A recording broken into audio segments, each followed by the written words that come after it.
उपस्थित संस्थापकज्यू, सभाध्यक्ष, गुरुमुरु आमा, प्यारा साथीहरू एवं मेरा भाइ बहिनीहरूमा म कक्षा 10 की छात्रा रितिका श्रेष्ठको तर्फबाट सम्पूर्णले स्वीकार्नुहोस् न्यानो न्यानो अभिवादन। कक्षा 9 द्वारा आयोजित यस विदाय कार्यक्रममा म आफ्ना केही शब्दहरू राख्न पाउँदा निकै नै खुसी र गर्व महसुस गरिरहेकी छु। विद्यार्थी जीवन भनेको हाम्रो जीवनको एउटा सुनौलो एवं अविस्मरणीय पल हो। यस अवधिमा हामीले ज्ञान गुण लगायत थुप्रै व्यवहारिक कुराहरू सिक्ने अवसर प्राप्त गर्दछौँ। भनिन्छ जीवनमा केही प्राप्त गर्नका निम्ति केही कुरालाई छाडेर अगाडि बढ्नुपर्छ। समयको घडी चल्दै जाँदा आज हेर्दा हेर्दै यस विद्यालय छाड्ने दिन पनि आइपुग्यो। यो 13 वर्षको अवधि कति छिटै समाप्त भयो पत्तै भएन। दोस्रो घरको रूपमा अपनाएको यस विद्यालयमा बिताएका पल, भगवान सरह शिक्षक शिक्षिकासँग बिताएका क्षण र साथीभाइसँग बिताएका रमाइला पलहरू अब केवल मन र मस्तिष्कमा छापिएका छन्। थाहा छैन यस पललाई खुसीको क्षण भनौँ या दुःखको क्षण भनौँ। नयाँ मोड र नयाँ गन्तव्यमा आफ्ना पाइलाहरू सार्दैछु। यस सम्झिँदाखेरि खुसीको क्षण महसुस हुन्छ र यस विद्यालयलाई छाडी जाँदा दुःखीको क्षण महसुस हुन्छ।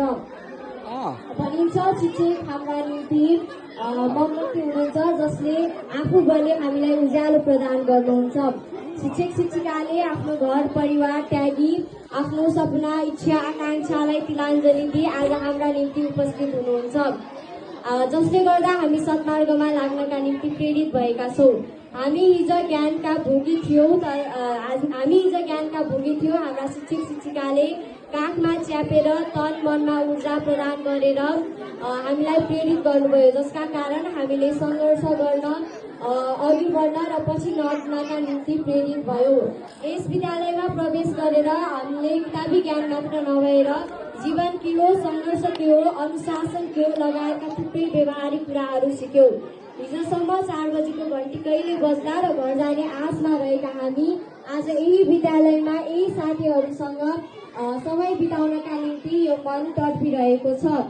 हामीले यो विद्यालय र शिक्षक शिक्षिकाले गरेको गुण तिर्न नसके तापनि हामीले हाम्रा शिक्षक शिक्षिकाले सिकाएका सम्पूर्ण कुराहरूलाई आफ्नो जीवनमा अपनाउनेछौँ। उहाँहरूले देखाएको सत्मार्गमा लाग्नेछौँ र उहाँहरूले सिकाएका सम्पूर्ण कुराहरूलाई हाम्रो जीवनमा अपनाउने प्रयत्न हामी सम्पूर्ण कक्षा 10 का विद्यार्थीले गर्नेछौँ र हाम्रो शिक्षक शिक्षिकाले गरेको समर्पण र सङ्घर्षलाई म अन्तरात्मादेखि नै धन्यवाद प्रकट गर्न चाहन्छु। यो 13 वर्षको अवधिमा हाम्रो सोच व्यवहारमा परिवर्तन आयो तर हाम्रो मित्रतामा परिवर्तन आएन। अबबाट हामी सुख दुःखका कुरा साट्न नसकौँला, हामी सँगै बसेर रमाइला पलहरू बिताउन नसकौँला, तर आजसम्म बिताएका सम्पूर्ण पलहरू हाम्रो मन र मस्तिष्कमा कैद गर्दै नयाँ सोच नयाँ सपना र नयाँ गन्तव्यमा आफ्ना पाइला सार्नका निम्ति आज एकअर्काबाट छोडिँदैछौँ।